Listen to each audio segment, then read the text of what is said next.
So I still see people coming in, but let's get started. So welcome to the SNAPP seminar. We're very happy to have Professor Mor Armony joining us.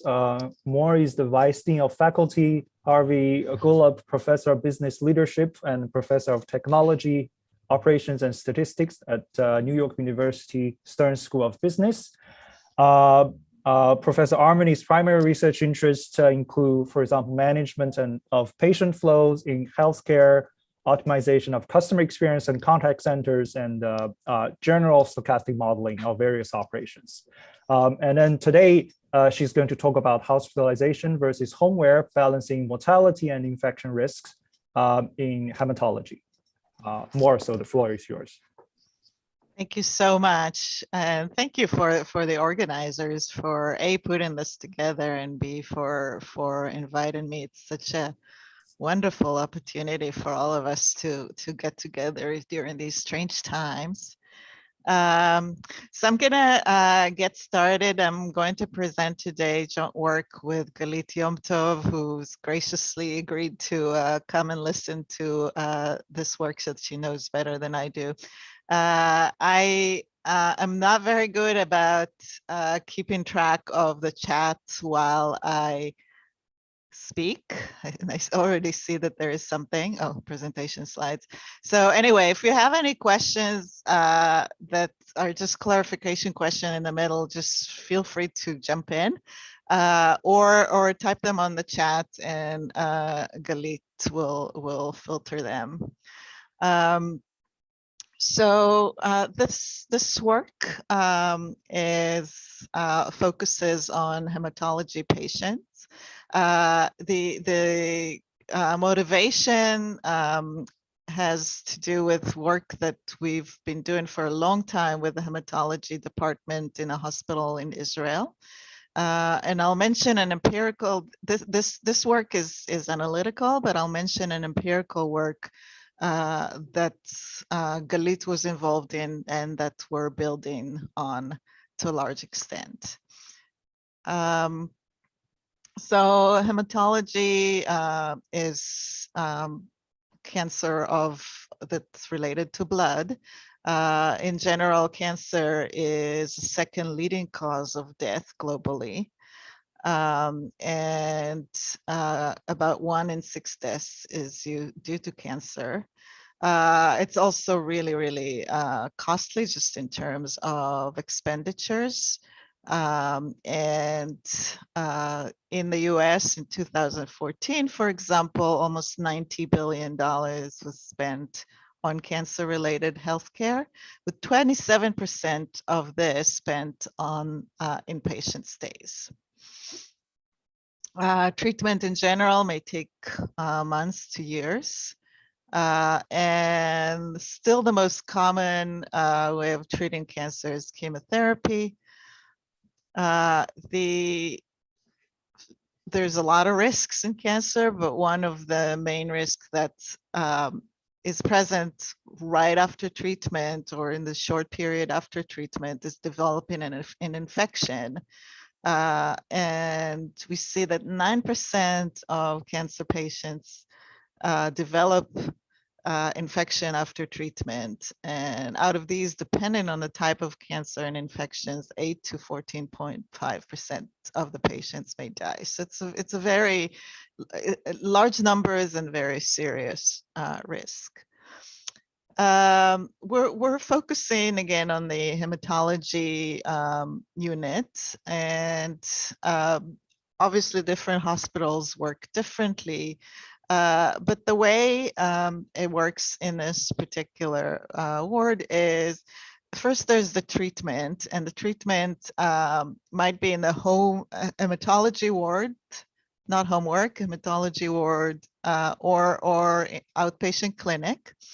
And then there's the recovery stage. The recovery stage is a stage of after treatment, and it might either happen still in the ward or at home.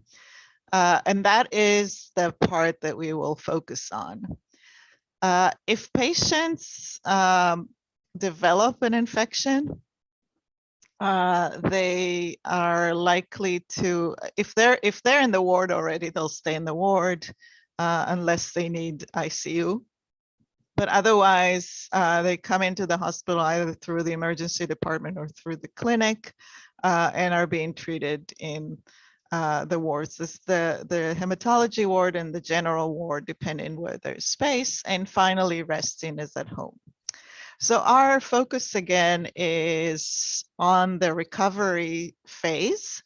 And the question that we focus on very specifically is, when and where should the patient be recovering from treatment, either in the ward, in the hospital, or at home? And for how long, if they stay at the hospital, how long should they stay and be observed for? So in general, this is sort of like deciding the length of stay for a patient in the ward post treatment. And length of stay in general is something that we focus on a lot in healthcare. We have some evidence in the operations literature that longer length of stay can reduce mortality, and that if one tries to speed up service, then it may increase the probability of readmission and of mortality. So on the one hand, we try to increase length of stay of patients from a quality of care perspective. As operations people, we know that increasing length of stay also requires more capacity. So there's obviously a trade-off there. And indeed, folks in the community have been looking at staffing questions as well as discharge decisions from that point of view. But when the main trade-off has always been quality of service is better if you stay at the hospital longer, but on the other hand, it's more costly and takes more capacity. So we should reduce length of stay. Another question that's related to the question we're looking at is the off-placement and quality of care. What if the patient is not treated in the place that's the ideal place for them? And I'm not going to go over this list, but generally it's accepted. It's the common wisdom that if a patient has a particular disease, it's best for them to be treated in the ward that is specializing in this disease, because then there's the expertise to handle their disease. So we kind of have this wisdom from the literature that within the hospital, off placement increases mortality, and also, so we want to keep patients as much as possible, if they're at the hospital, in their own ward. But we might want to send them at home, and the trade-off is not always clear. So these two factors of capacity cost versus emergency response, or the way or the overall quality of care, this trade-off still exists. But the one thing that often has not been looked at or overlooked is the infection risk. So being at the hospital, especially for cancer patients who are susceptible to infection, may actually increase the risk of being infected post-treatment, and therefore increasing the risk of death.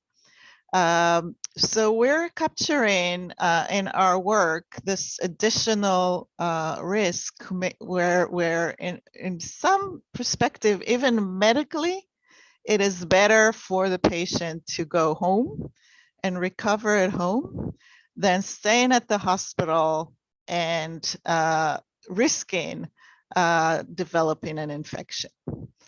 So here's where I'm going to go into some of the empirical evidence that we have from the paper by Carmen et al. Galit, can you tell us the whole list of authors for that paper? I'll write it. You'll write it in the chat, thank you. One thing that comes out of that paper is that if we look here on the graph on the left, this is the infection hazard rate. So the probability of developing an infection if you haven't developed an infection up to now, for patients who are at home versus patients who are in the ward. And very clearly and systematically, the authors showed that it's more likely to develop an infection if a patient stays at the hospital. So this on its own gives us an incentive to send a patient home, even if capacity is not a concern or cost is not a concern. The flip side, with the graph on the right, is what is the probability, given that a patient developed an infection, what is the probability that the patient will die? And very clearly and systematically and in a robust way, they show that a patient is more likely to die if they developed an infection at home versus if they developed an infection in the ward. Why? Mostly because of access to care. If they're at the hospital, they can very quickly be treated and therefore not die. So we have, in these two pictures, a clear trade-off. Or Yes, Alan. question on the left, are the ward and home patients blocked in some way? So these are comparable? It seems likely patients who are less risky might be more likely to be sent home. And patients who are more risky would be kept in the ward. Galit? That's true. We have analysis, but still, you can definitely see that when you clean this, there's still holes. So when you control for that effect, when you control for patient history, for everything that's related to that patient, you still see that being at the hospital is better in terms of treating the infection. And this is, again, like what you said, it's the hours, they're really counting the hours. Delaying treatment in a few hours is very, very risky for those patients in this situation. Galit, I think what Alan is asking is for the picture on the left, we're showing that the risk of developing an infection is higher at the hospital than at home. But what if the patients that are being sent home are already a lower risk group? Alan, is that? Yeah, thank you. That's the question I'm asking.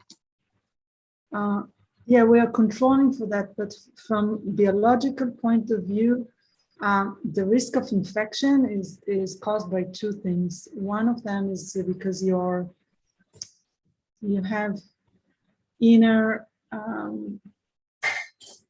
it's like inner things that the chemotherapy is kind of increasing, and so increasing the risk of them to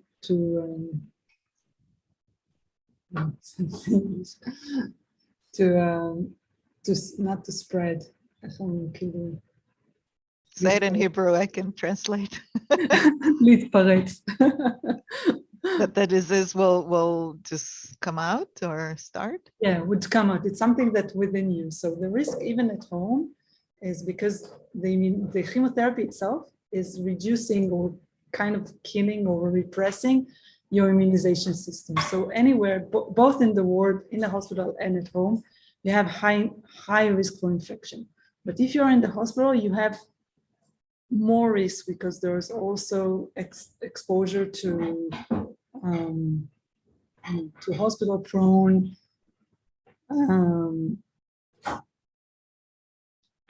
infections. Infections that could be problematic to treat, you know, that somewhere around everywhere. So it's I don't think it's because of the risk of the patient. We're controlling for everything. We control in that specific paper. We control for the history of the patient, exactly what kind of treatment he got, what kind of medication he's getting, how long he is in his disease. So the whole patient history is taken into account. And still is, you know. Okay, thank you. So what you're saying is basically they're just more pathogens at the hospital. Yeah. And also more people going around. Yeah, true. Thank you. Yeah, thank you. That's a good question.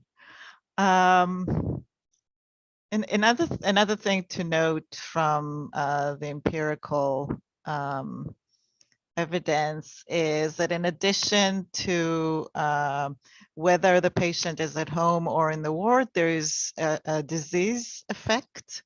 So the level and shape of the infection hazard rate depends on the disease, and it can have different shapes where there's sort of one that, you know, before I started working on this, I thought it made sense that the longer you are after the treatment, the less likely you are to develop an infection. So this decrease in failure rate.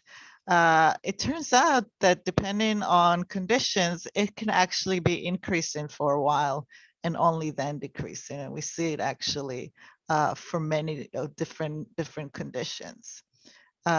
So that's just something to take into account where we look at these hazard rate. It's not immediately clear how the hazard rate would impact the decision of when to send a patient home. So in this work, we are looking at sort of two questions. The first question is, in a case where a hospital has lots of capacity, and the real question is, the focus of the question is from a medical point of view, as well as costs, but not capacity. What is the best time to send the patient home? Should we keep them for an observation for several days and then send them home, or should they be sent home right away, or keep them for the entire horizon? So we're looking sort of an individual optimization problem where we're looking at a Markov decision process. It's a fairly standard formulation of the problem, and we get some insights from that. We then take those insights into a setting that's more realistic, I would think, in most cases where capacity is an issue. And then what's optimal for the individual patient might not be optimal when you look at it from a system-wide point of view, where in this case we use fluid approximation. And we have this access to all this data, so we also take the data and look at some case studies that are related to that. So my plan is to glance through the MDP part, just give you the highlight, and then focus mostly on the capacitated case, because it appears that for this audience, this is the more relevant part.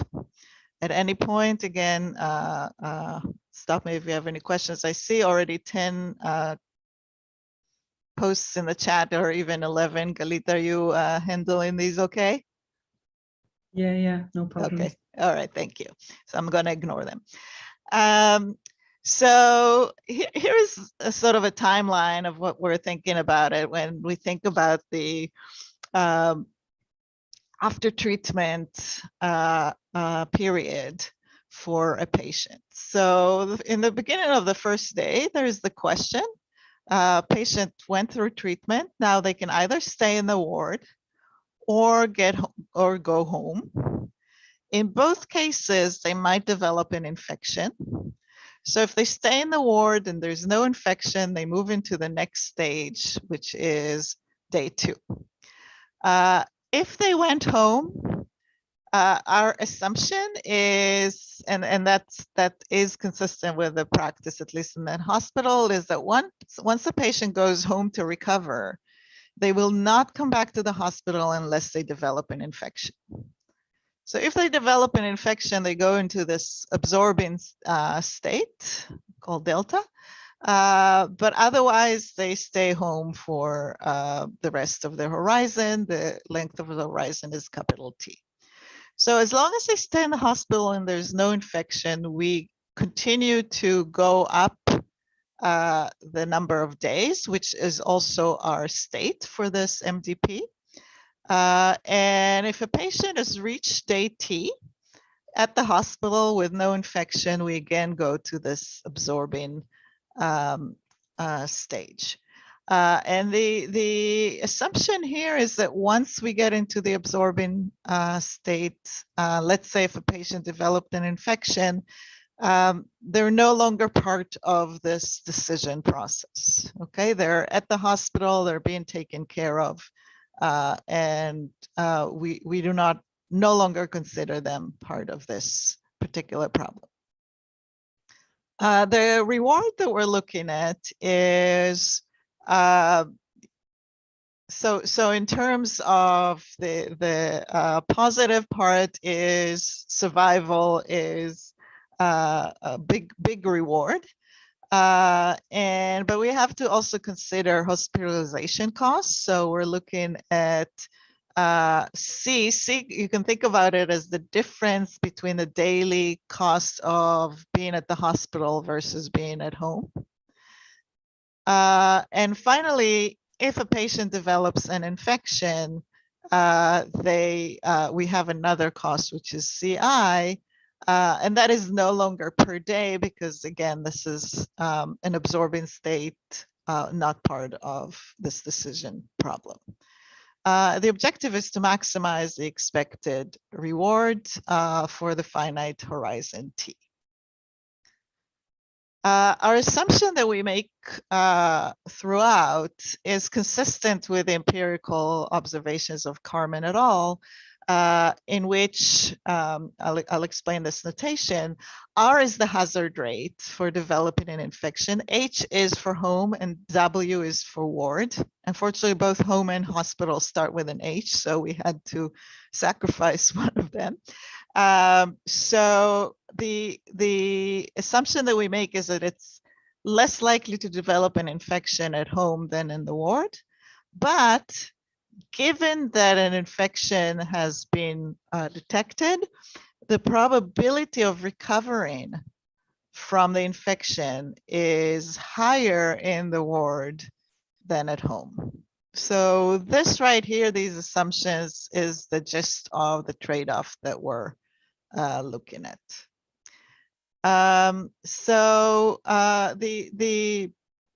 The first question, sort of, the usual MDP results that one sees is there a threshold policy? So is there a policy such that time T or tau, let's say, such that if the patient has stayed less than tau, they should stay in the hospital, but if it's been longer than tau, then they should go home. So we find that actually the optimal policy is not threshold. So this is an example where everything is consistent with our assumptions, in which the patient should stay in the ward day 1, day 2, day 3, they should be sent home. Day 4, they should be sent home if they weren't at home already. But day 5, if by mistake, they were left in the hospital up to day 5, they should remain at the hospital again. So this is a non-threshold structure, which is somewhat surprising. But in practice, it's surprising. It's sort of a curiosity. In practice, it's not really an issue because let's say they don't make mistakes at all. As soon as they're being sent home, they're at home. They're not going to come back to the hospital unless they develop an infection. So there is an effective threshold, and we call it T-opt. And in the paper, we do a lot of analysis around the question of how is this effective threshold T-opt affected by various parameters in terms of monotonicity. And most of the results we find are quite intuitive. We do have a couple counterintuitive results, which you're welcome to see in the paper. This is just a teaser. The one thing that is important to mention is that because of this trade-off, even let's say the cost of keeping a patient at home is the same as keeping the patient in the ward. If this was the case, if C was 0, it would still, in some cases, be optimal to send the patient home before time, capital T. And that is because of this trade-off in terms of developing an infection. So at this point, let's say, for any kind of patient, we are solving an MDP and figuring out the optimal time to send this patient home. So now we looked at solving this MDP for some realistic patient types. In all of these graphs, we're showing example where we assume that the hospitalization cost is 0. Of course, in practice, it's not 0, but this is just to show the point that the day of discharge could be different than the horizon of 30. So quickly going through this, in this graph, we see 2 things. We see that the day of discharge, optimal day of discharge, does go up with age. So older people should stay at the hospital longer. And we also see these four different types of blood cancers. And depending on the disease, there's also different optimality conditions. On this graph, we also see division by disease, but what is really interesting to me from this graph is the shading here depends on the protocol of treatments. How many days of chemotherapy does the patient do before they go on to this recovery stage? And we see that consistently across the types of disease, this protocol here of 6 to 8 days has the longest recommended hospital stay. So it's not monotone in terms of the length of the actual protocol. And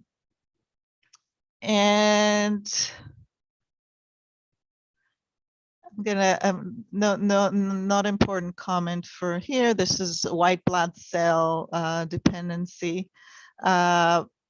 Another interesting thing is this is the x-axis here is the number of past infections that the patient has developed. And for some reason, patients who have not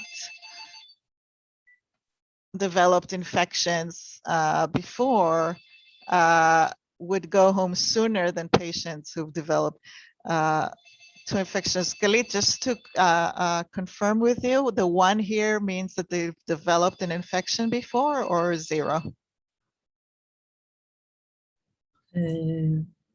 One means that this is the first one. This is the first one, the first treatment. Okay. Thank you. Another thing that I want to notice, and this something we would come back to later, is if we look at the infection hazard rate, this is all for the same disease, relatively high white blood cells, 6 to 8 days protocol, and many past infections, 9. We see that the shape of the hazard rate is sort of increasing and then decreasing. In terms of age, we do see a jump at about the age of 40, where up to 40 patients should be sent home right away. But then at 45, patients should stay at the hospital for 9 days, and then up to 14 days. And finally, I want to spend a couple of minutes on this graph. This graph is, the x-axis is what day should we discharge the patients. So all the options 0 up to 30. And J-tau is the value function of the expected reward that we would experience if we sent the patient home at time tau.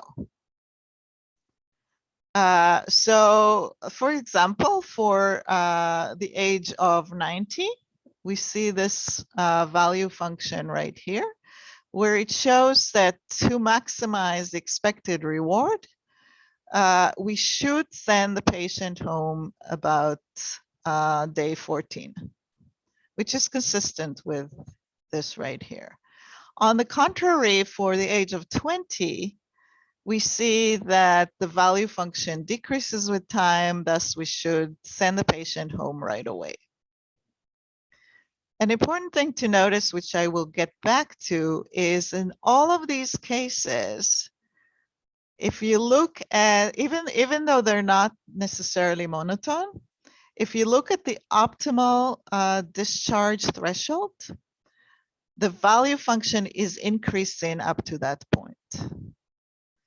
And that's going to be one of the conditions in one of our theorems, that if this is the case, if the value function is increasing up to a certain point, then something holds true for the capacitated case.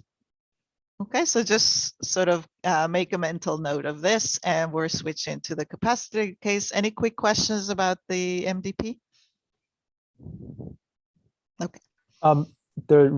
Just quick question regarding the reason why, for example, a threshold policy is not optimal. Does it have to do with the fact that these infection, I think, hazard rates, have a bell-shaped curve? Right. So it depends. If we go back to the numbers, we had to cook them quite specifically, right, so that it would occur. But that all of a sudden in that day, the rate of developing infection at home goes up, and so does the hospital, etc. Okay. Yeah. A quick question as well. Yes, Neil.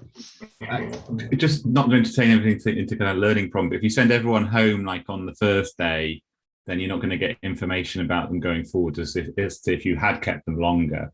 So is there a question here about, if you're not going to, in the future, you might want to experiment a little bit by sending some people home later just to get the statistics and things like this? That's a very good point. So we assume we have perfect information about the hazard rate. Clearly, that's not the case. So we haven't considered that exploration that's fine, aspect, but yeah. There is another question from Hong. To what extent is the Markov assumption violated in reality? I'm not sure what's, maybe you want to explain what you mean. I'm not sure that I understand the question. Oh, I meant how rich should the state information be such that the Markov assumption is justified, and in your opinion, and in this particular application, what do you imagine the dimension of the state to be? We are using an MDP, but what we're not assuming is like exponential hazard rate or anything like that, or fixed hazard rate. So it's the MDP with respect to the discrete time optimization. I don't think we're giving much up in terms of using the Markov, because at any point in time, you consider how long has the patient been in the hospital. You can look at other factors as well. What is the white blood cell count, etc., and make the decision moving forward. Got it. That makes sense. Thanks. So your current, what's the state of your MDP? Just, is it simply based on number of days stayed at the hospital, or do you incorporate other information such as age, severity, previous treatment, or anything? And it can be very complicated, or if you have any score, to determine the severity. Mm-hmm. So our simplistic formulation here only looks at how many days at the hospital, but we are solving different MDPs depending on patient characteristics, where age is one of them, the disease is another one, the protocol is another one. I think the answer is basically that the RH and the Rs and the Ps are actually calculated according to the patient history and patient characteristics. So all of that is basically in a score way entered into the MDP through those parameters that are changing over time and are changing according to the patient condition. Kathy, does that answer your question? Yes, thank you. I'll just say one more sentence about this. One could, because this is an MDP and it's very flexible, learn more about the patient as you go along and update the hazard rates. So that's something we could easily incorporate. Okay. I'm moving to the capacity case. I did say that I would spend most of the time on this, and guess what? We're already, I've already lied about that. So anyway, the capacity case, we're thinking now of a ward that has limited capacity. We model this ward as a GGNNQ, so basically a loss system. We are assuming that there's no waiting line. So if the ward has no room for a patient, either we're gonna, in the lack of a better term, kick out another patient to make room for this patient, or we're just gonna send that patient home. The language in the medical profession is a little more subtle than kick out. They call it demand-driven discharge, but you know what they mean. So assuming a blocking system, basically a loss system, and we want to model this as a queue or as a loss system. And the question is, what is the service time distribution? And what is the service rate? So the arrival process can be learned from by looking at the data. But one of the things about the service time is basically the length of stay, but that is something that we control. So it's a kind of queuing system where to figure out, let's say, the traffic intensity, one has to first solve the control problem and then say, okay, so this is a service rate, and come up with the offered load and see whether the system is overloaded or not. So this is the outcome of the MDP solution. So that makes it a little complicated just in terms of defining the offered load. And so we're saying the offered load is an outcome of the optimization. Fine, but consider right now I'm considering a ward where all the patients are homogeneous, so single class queuing system. The distribution of length of stay is general, but the length of stay itself is governed by our control, which is the T-op, the time that we would discharge the patients if they didn't develop an infection until then. So the offered load itself depends on the policy. So we're going to assume that the system is overloaded. I'm skipping one point here that I'll go back to in a second. So to assume that the system is overloaded, we're basically looking at the offered load under this threshold T-opt. So let's say all the patients are homogeneous, and for all of them, the optimal time to send them home is T-opt. That dictates a certain length of stay, which, by the way, is not deterministic, because at any point in time, they might develop an infection. So the length of stay might be less than T-opt, but it's bounded above by T-opt. We're assuming that the offered load that comes out of this is greater than the bed capacity. Therefore, the system is overloaded. And if the system is not overloaded, if it's lightly loaded, then the problem is not as severe. If it's critically loaded, then separate analysis would probably needed. The point that I skipped here is we're assuming that once the patient, we're assuming that there is a dedicated capacity for observation in the ward. So we're not sharing capacity with other kinds of parts of the treatment. Specifically, once the patient has developed an infection, we're assuming that they are treated in a separate part of the ward or the hospital, so that the capacity of these two types does not interact. Finally, we're looking at steady state optimization. So this is related to a lot of other work that's been done by other folks in our community. Specifically, we're looking at sort of the question in broad terms: should we block a patient, or should we speed up another patient in order to make room for the new patient? But let me formulate the problem a little more formally.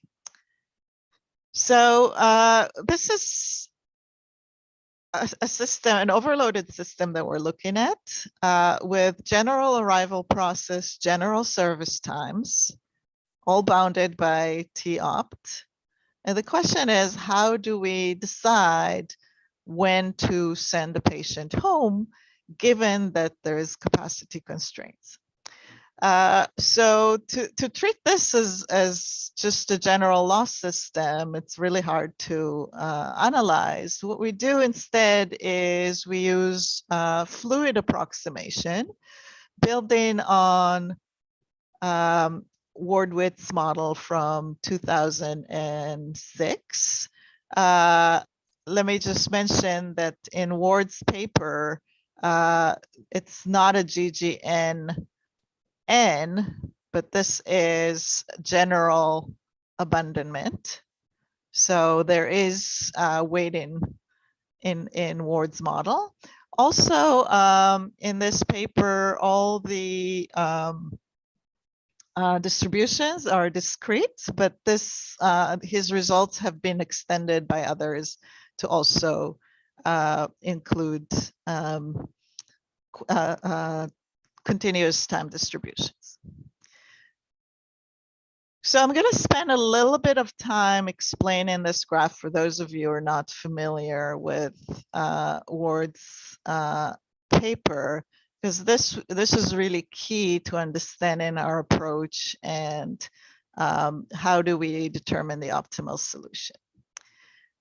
So for a moment, ignore these deltas and these jumps and think about this graph, the blue graph here, where we have time actually going from left to right. And QT, you can think of it as the workload or Q content of the system at time t. In steady state. So the interpretation is slightly subtle, where the idea is when we look at time t, the content here of the graph describes all the work that is still in the system and has arrived to the system exactly t units ago. So for example, at time 0, we're looking at, I'll explain the deltas in a second, but we're looking at lambda bar, which is the arrival rate for the fluid, minus delta 0. This is the fluid content in steady state of work that just arrived into the system. At time, I don't know, let's call this time 5.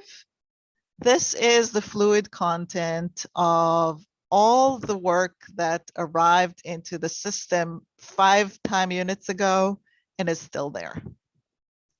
So that's why it's a decreasing graph as we go to the right here, and now I want to talk about the deltas. So these deltas right here in our terms is at any point in time where we have sort of positive jump downwards, that means a specific set of patients were just kicked out or sent home. So for example, because the system is overloaded, we cannot admit everybody. So right in the beginning, a certain rate of fluid is being rejected or being sent home. And the fluid content that we admit is lambda bar minus delta 0.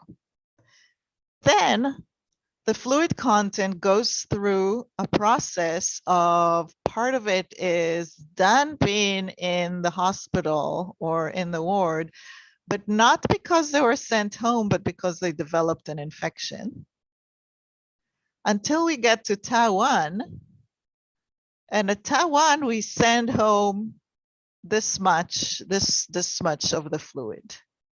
Okay, so every time there's a jump down, it's people being sent home.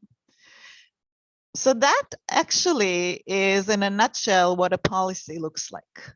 A policy is a set of time points, and the size of the jumps that would govern who is sent home when, or at least how much of the fluid content is being sent home.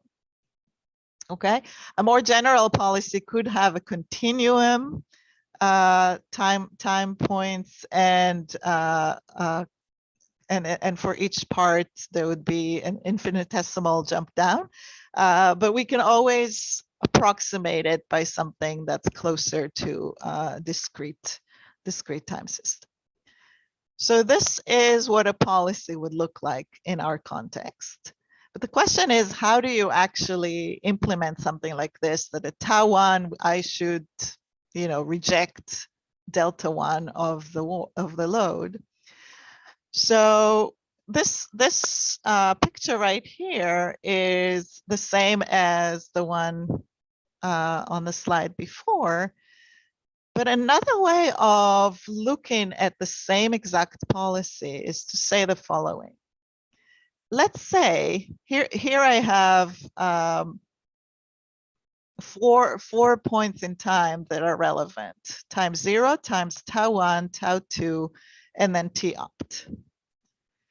So how about we divide the patient population in advance into 4 groups, where the first group are going to be blocked right away. The second group, if they survived, if they didn't develop an infection up to time tau 1, are going to be sent home at tau 1. The third group will be sent home at time tau 2. And the fourth group will be staying up to t-opt. So basically, and this is very similar to a procedure that Achal and Raman used in a different context for scheduling work with abandonment, is what we're doing is, even though the patients are homogeneous, we're dividing them artificially and pretty much randomly into groups, and each group is getting the exact same threshold. Okay, so we're defining the policy as, and I'm going to show you the formulation. K is the number of groups we would divide the population by or into. Lambda is the content of how much, it's a vector that shows how much of work is in each one of those groups. And then there's another vector, tau, which tells me at what times exactly I would send patients home. So I'm trying to maximize the expected value. And here there's no need to say expected, because in the fluid everything is deterministic. Subject to the capacity constraints, so I'm not putting more on the system than what it can handle. And the total population.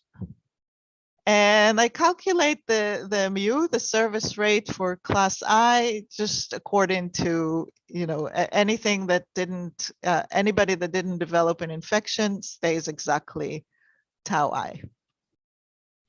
So, and here I'm getting to the main result. So look at this problem for a moment and consider K that's fixed. So let's say I decided in advance I'm going to have just 4 classes. And consider taus that are fixed. So I decided for each of these classes, at what point am I going to send these patients home? So this, for fixed K and for fixed tau, this problem is a problem with the decision variables are lambda. What kind of problem is this?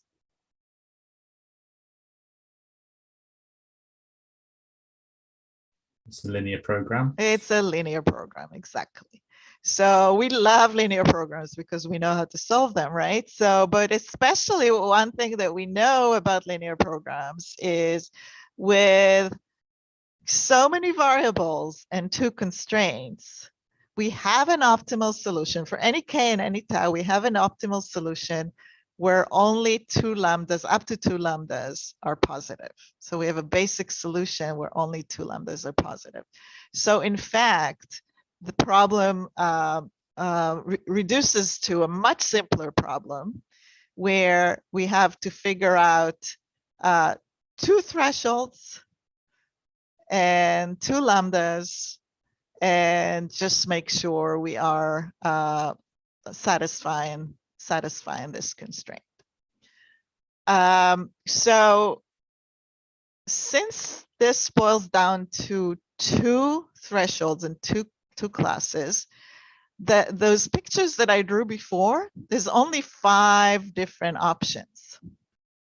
Where this is the most general one is 2-level speed up. Is I'm not going to block anybody, but I'm going to send some home at tau 1 and some home at tau H, tau L and tau H. But there's another policy, speed up only, where I'm going to send everybody home at the same time and not block anybody. In order to do that, I need to make sure that this speed up threshold makes the system exactly critically loaded. so that we can handle all of the load. So I know I'm running out of time, so I just want to show you. So we have a couple of theorems with necessary conditions for the optimality of these cases, sufficient conditions for the optimality of these cases. The sufficient conditions is where the increasing up to the optimal point is going to come. But what I want to show you as sort of an ending, note is we now took this theory and looked at the patient population of the data that we have. And we find that over 90% of the cases, the optimal thing to do is to use a single speed up so that we have a fair policy, everybody is sent home at the same time, and nobody is blocked. It's these two columns combined here, and they're split into two columns because of the discrete nature of the problem.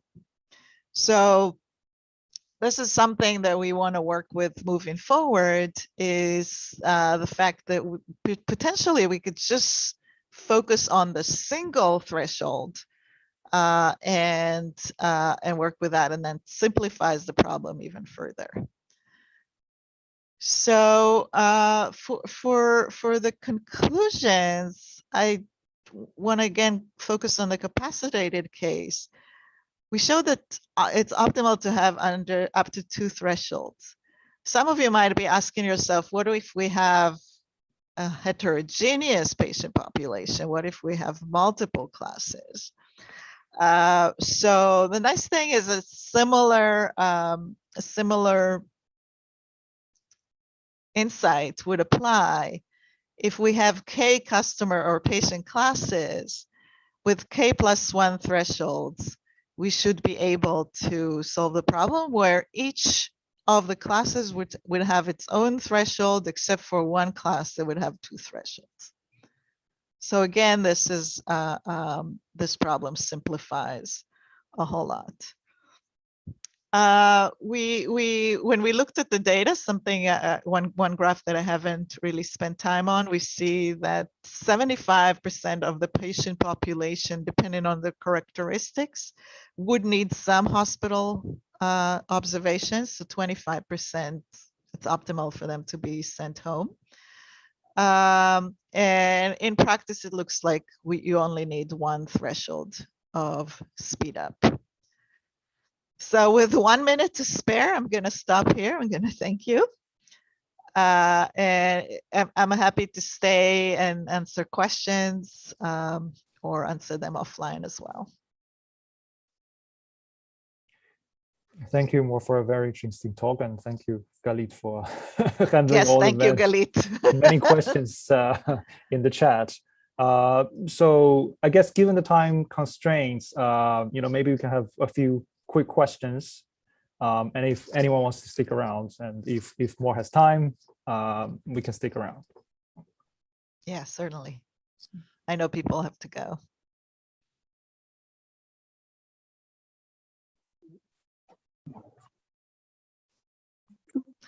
I will mention that the paper is available, right, Galit? Saying on SRNN. Yeah.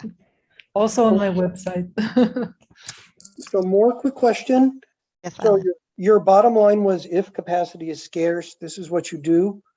How scarce is capacity? For the hematology at the Israeli hospital, Galit worked with them very closely, but it's the utilization is always 95 or higher, right, Galit? And they end up sending a lot of patients to other wards because of that. From our data, about 2/3 of the patients